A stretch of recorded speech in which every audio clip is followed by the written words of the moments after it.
The morning after the presidential debate between Vice President Kamala Harris and former President Donald Trump, there was a great headline for a USA Today column. It was one of the top things on Google News, and it said this, quote, Donald Trump had a very low bar for this debate. He was still a disaster. But it wasn't just Trump who had that low bar. It was the hosts, too, the journalists. As I was watching this debate, I knew this would happen. News agencies began reporting on the fact that for a few seconds here and there, the moderators actually pointed out a few facts.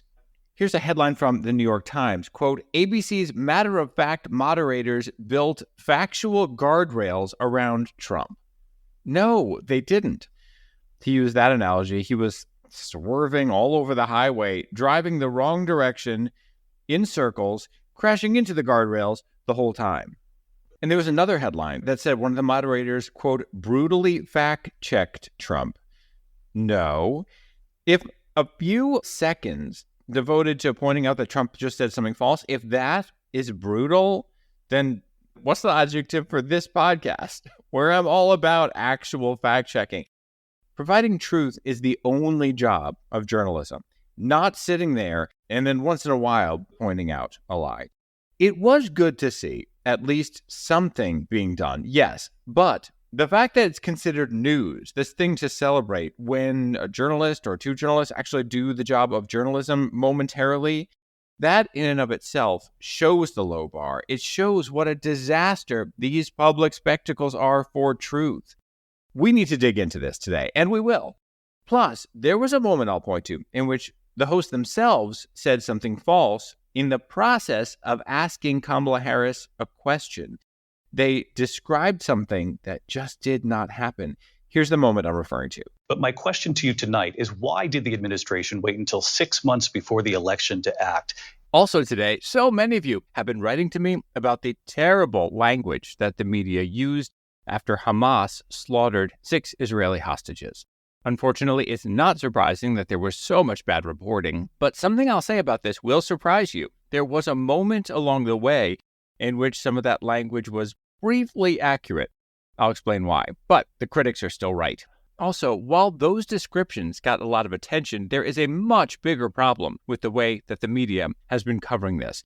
The hypocrisy. I'm going to share that with you and play you a little clip of a classic film that I think helps summarize it well. That and more coming up today here on They Stand Corrected.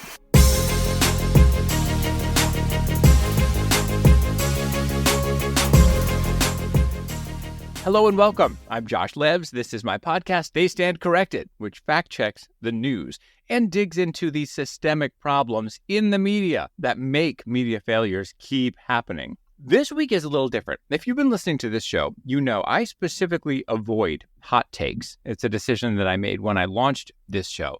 Real fact-checking and real consideration of issues requires a little bit of time, and we're living in this era, unfortunately, in which everybody wants to do hot takes about everything.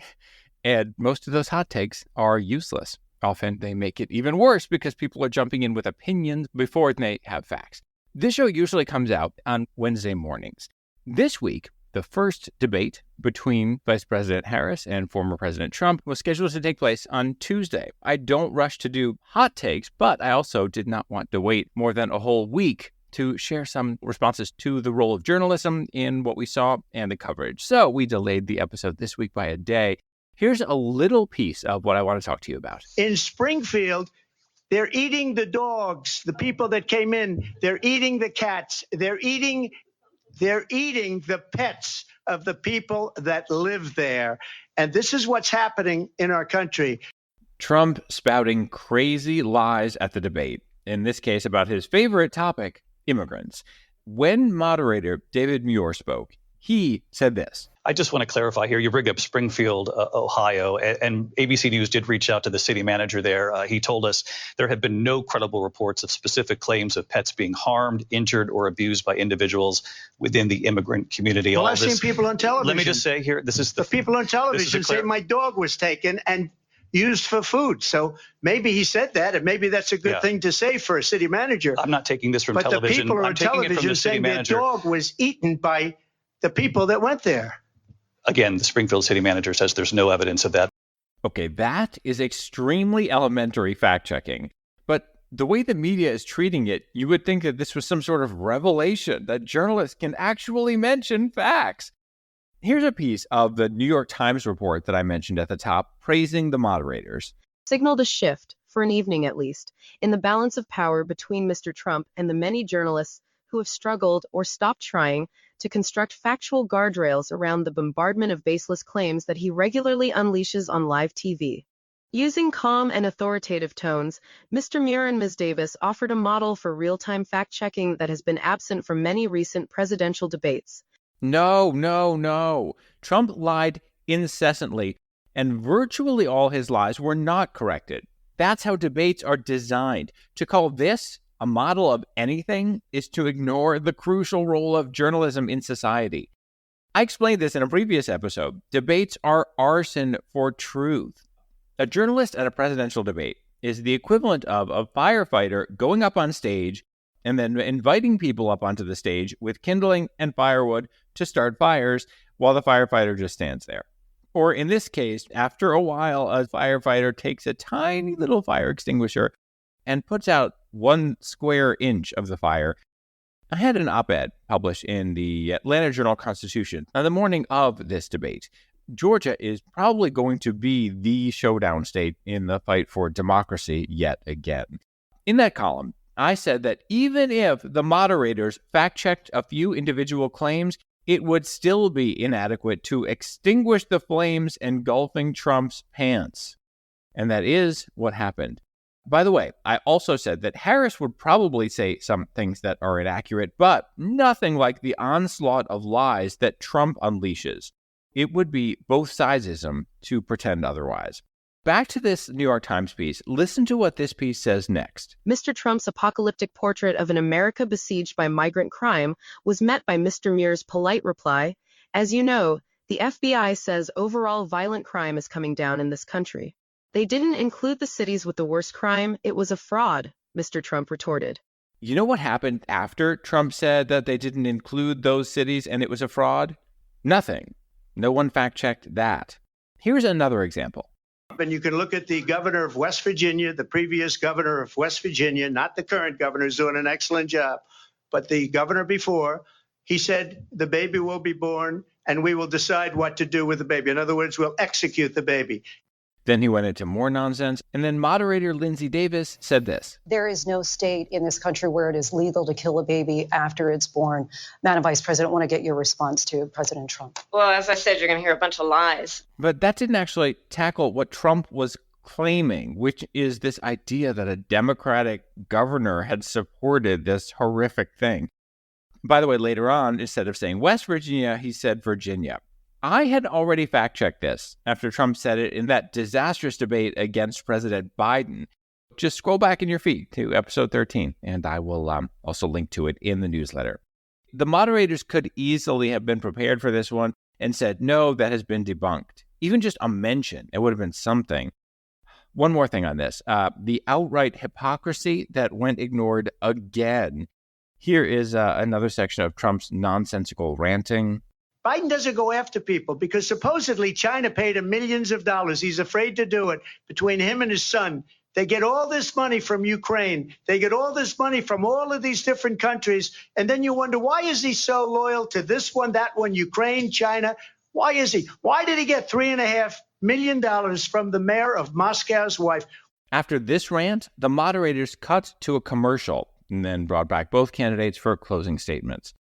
Afterward, sure, there are fact checks, and the one from CNN points out this, quote, there is no public evidence that Joe Biden received money from any foreign entities while in office or as a private citizen. All of that makes him the opposite of Trump, but millions of Americans don't follow fact checks afterwards. And this was a screamingly obvious place for live viewers to learn basics. No president has pocketed money from foreign governments as a result of his presidency the way Trump has. Journalists know this, or at least should know it. Here is a New York Times report from earlier this year about what congressional Democrats provided in a report. concrete evidence that the former president engaged in the kind of conduct that House Republicans have labored, so far unsuccessfully, to prove that President Biden did. These lawmakers only got access to a tiny fraction of his business records. In that tiny fraction, here's what they found. Among the countries patronizing Mr. Trump's properties, China made the largest total payment, $5.5 million, to his business interests, the report found. Saudi Arabia was the second largest spender, shelling out more than $615,000 at the Trump World Tower and Trump International Hotel. If Saudi Arabia sounds familiar to you in this context, it could be because Trump's son-in-law, Jared Kushner, raked in massive sums of money immediately after serving in the administration, and during that term, he had helped Saudi's leader in his official capacity. Here's an article from the Washington Post that explained that when the Trump administration was over, the revenue at Trump's properties had plummeted. His brand was so polarizing. Meanwhile, Kushner's last major business foray had already left his family firm needing a $1.2 billion bailout. But one ally moved quickly to the rescue. The day after leaving the White House, Kushner created a company that he transformed months later into a private equity firm with $2 billion from a sovereign wealth fund chaired by Saudi Crown Prince Mohammed bin Salman. Kushner's firm structured those funds in such a way that it did not have to disclose the source, according to previously unreported details of Securities and Exchange Commission forms reviewed by the Washington Post. But in the debate, Trump gets to go after Biden for allegedly getting money from foreign governments, and the journalists cut to commercial and say nothing. This is no model of how to do something right. America deserves better. It is time for news agencies to say that they will no longer join in this pretense, that because they cannot ensure truth, they should have nothing to do with these live broadcasts, and that it's not the job of a news division to provide a platform for anyone to lie.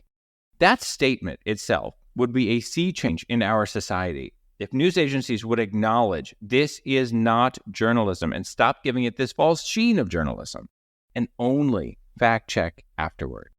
All right, there's something else that happened at the debate, which I mentioned at the top, and I'm going to be getting to that. But first, we're going to shift gears here. I have been hearing from so many of you asking me about the very problematic coverage of another big story recently, and that is the slaughter of hostages being held by Hamas, including a U.S. citizen. By the way, while the moderators did bring up this topic, they did not point out that U.S. citizens are among those slaughtered by Hamas. The problems with this recent coverage are huge and got the attention of a terrific and very well-known lawmaker. I'll share what he had to say. This, which I was able to prepare for you before the debate, is coming up next.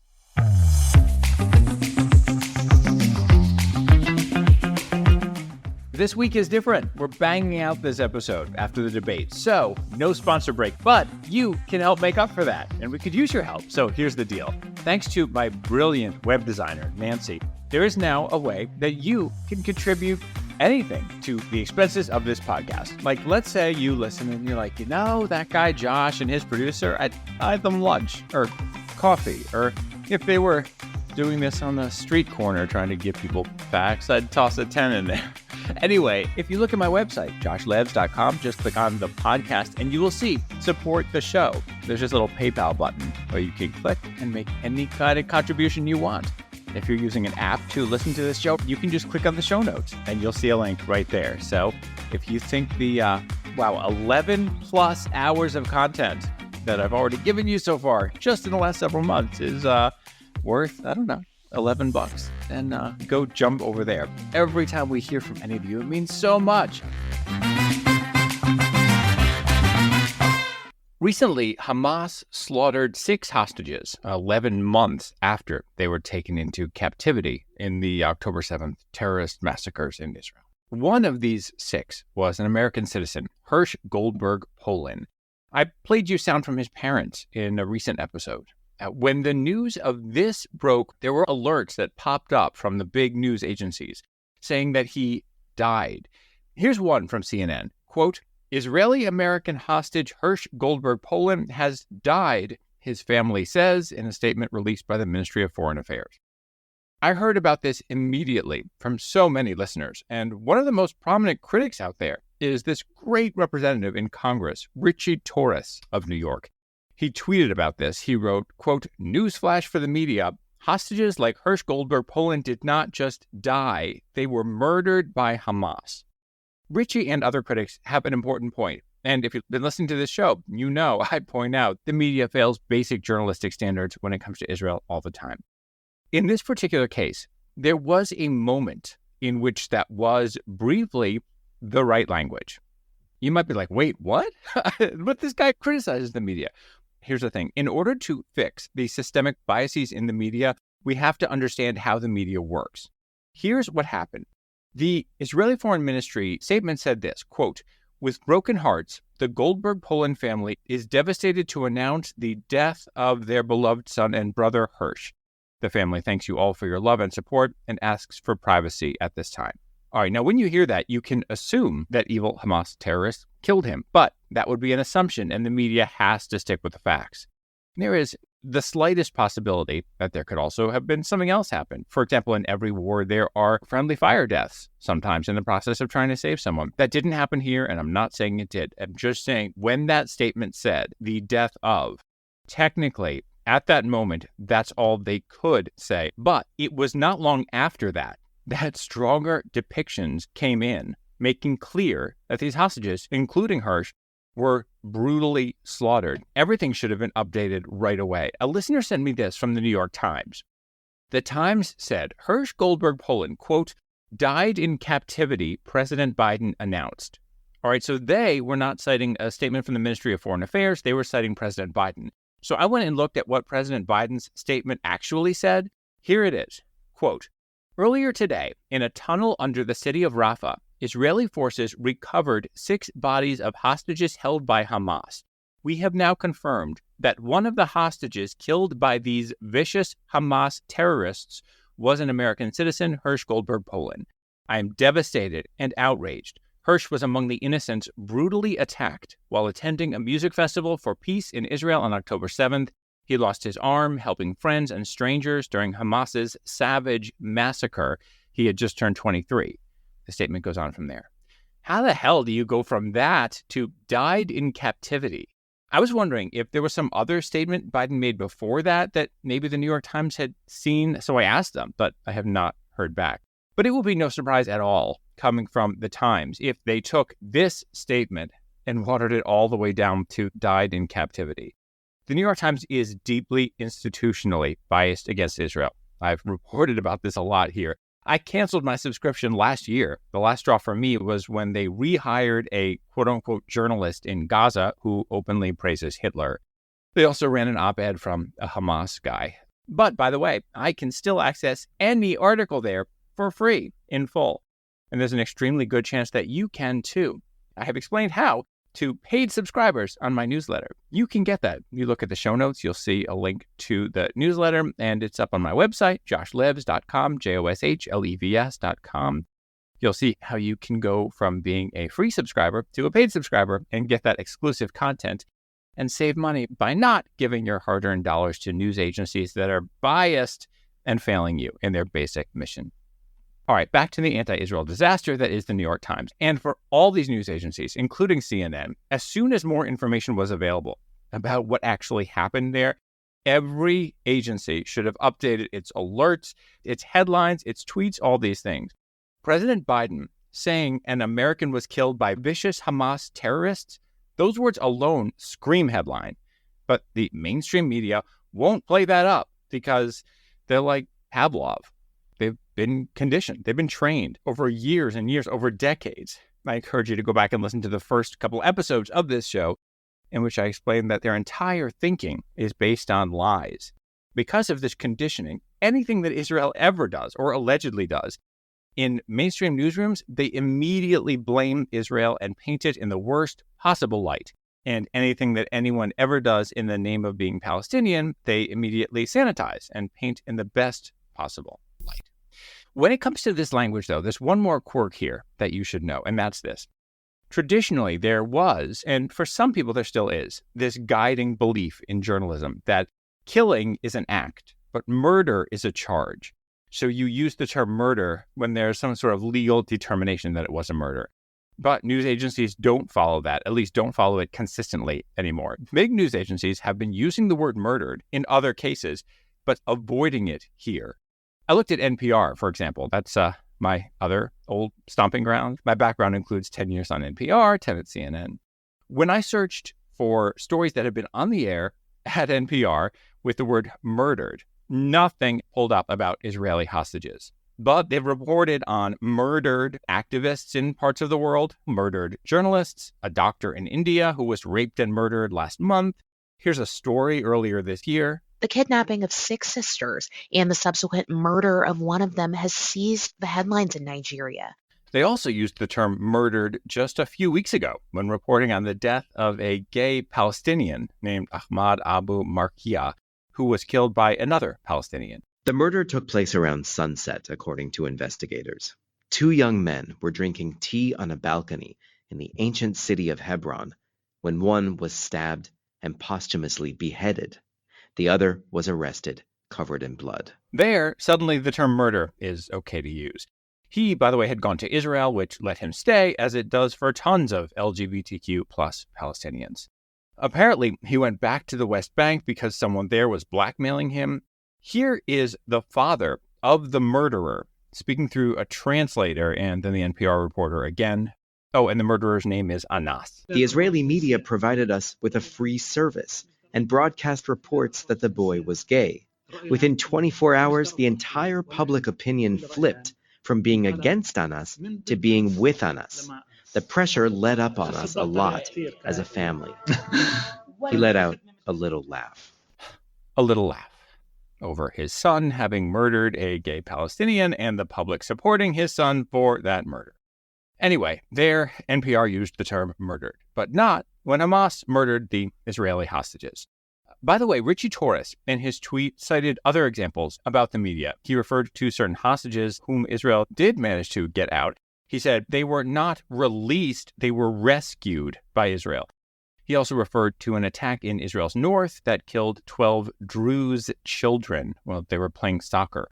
Richie wrote that those rockets did not just land, they were fired by Hezbollah.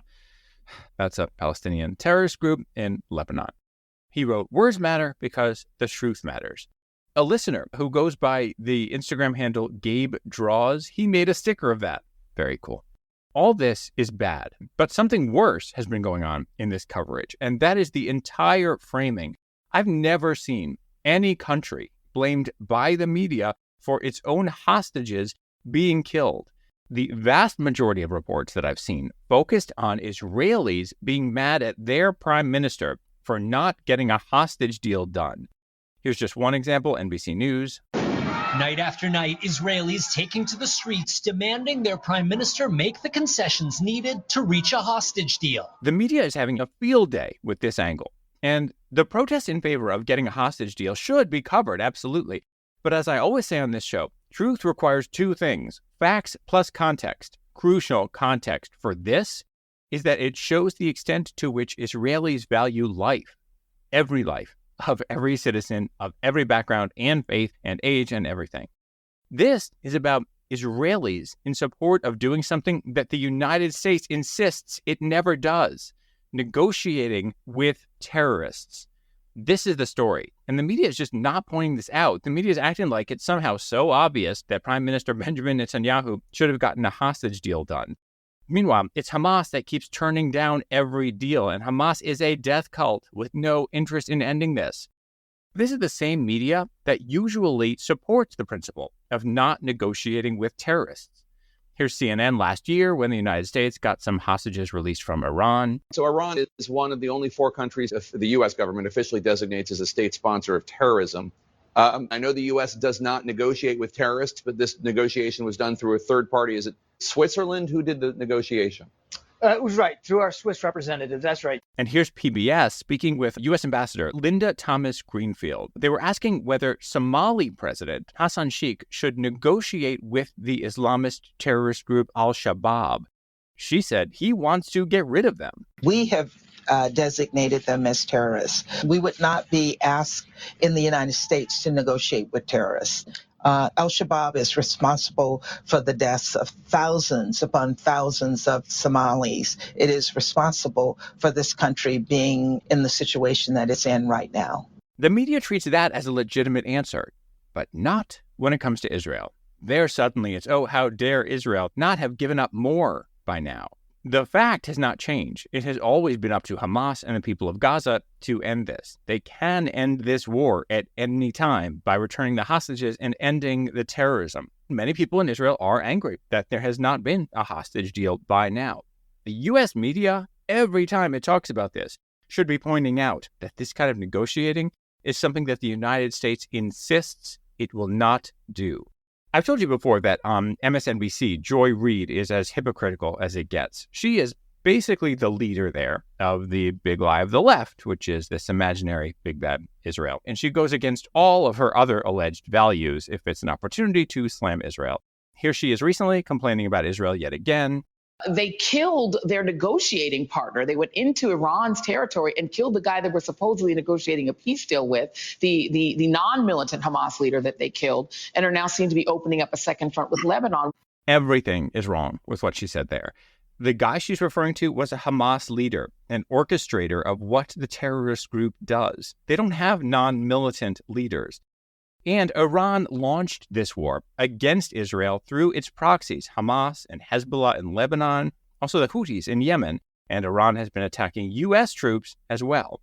You heard in there, she complained that Israel was somehow responsible for not negotiating a peace deal. Here she is previously, talking with Robert Reich about the U.S. economy. He used an analogy about what Republicans were doing. This is insane. There should be no negotiating at all with hostage takers. Yeah, there's a reason that we have a saying in the United States, we don't negotiate with terrorists. This is economic terrorism. Short version here, the language and framing around the slaughter, murder, killings of these 6 hostages has reflected that same institutional anti-Israel bias that I've talked about in previous episodes. We'll be right back. In addition to the lives lost, there are powerful stories of survivors, stories you're unlikely to hear in the news. Like this young man, Daniel, an Israeli originally from Ukraine. He lost a leg in those Hamas attacks. I realized that my leg was cut off and that I have a bleeding, so I need to put a tourniquet to save myself. 15 people got injured, 3 of my friends died. It was like a dream. And everything was slow motion. His story and many others, beautiful, moving, important stories, are featured in a campaign called Faces of Iron, which is partnering with me for a limited time. Use the unique link in my show notes and my newsletter. I've also put it on social media. The organization behind this is so committed to you learning these stories that for every visit, they're making a contribution to They Stand Corrected.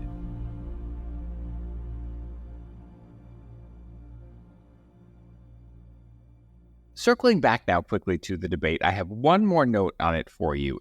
I mentioned this at the top. Moderator David Muir said something inaccurate in the process of asking a question. Now, I know from experience that when you're on live TV, sometimes that just happens. But this was clearly prepared in advance. He was talking about border security and President Biden imposing tough new asylum restrictions. And here is something he asked Vice President Harris. But my question to you tonight is, why did the administration wait until 6 months before the election to act? Someone should have caught that. It's a fact that the administration did not wait until 6 months before the election to act. And Harris made that clear in her response. So I'm the only person on this stage who has prosecuted transnational criminal organizations for the trafficking of guns, drugs, and human beings. And let me say that the United States Congress, including some of the most conservative members of the United States Senate, came up with a border security bill, which I supported. But you know what happened to that bill? Donald Trump got on the phone, called up some folks in Congress and said, kill the bill. And you know why? Because he'd prefer to run on a problem instead of fixing a problem. That's true. I've discussed this before. Trump did kill the bill. So it's false to say the administration waited that time frame to act. Unfortunately, millions of people might not understand that because the journalist is supposed to be the one with the facts. Journalists should not have to be corrected by politicians, which is effectively what happened there. Overall, Kamala Harris's record, in terms of checkable information at this debate, was in keeping with reality. There's more typical political stuff, like she pointed out that in 2020, she said she would not ban fracking, and that is true. She said that as part of Biden's ticket. Before that, she had an opposition to fracking, but she has since explained why she changed her position. So even the answer she gave there wasn't a lie. She didn't claim that she had always in her entire life supported fracking. The news should always be sure to present you with the big picture truth. And this is a big picture truth. She is not unhinged and saying wildly false things. And her background is as a prosecutor. They're not allowed to lie to juries. Trump's background, meanwhile, is lying to swindle people out of their hard-earned money, which he then wastes and goes into massive debt, as he seems to be eternally. In my newsletter, I'll post links to fact checks of a bunch of claims from the debate. Let me know what you think about all of this, about everything I've discussed today. If you are a paid subscriber to my newsletter, you can message me there directly, and you can post in comments. Everyone else can find a form at my website, joshlevs.com, and you'll see all the links you need in the show notes. Be sure to subscribe, rate, and review. That's how those algorithms spread the word about They Stand Corrected. Thank you so much for listening. I'll see you next week.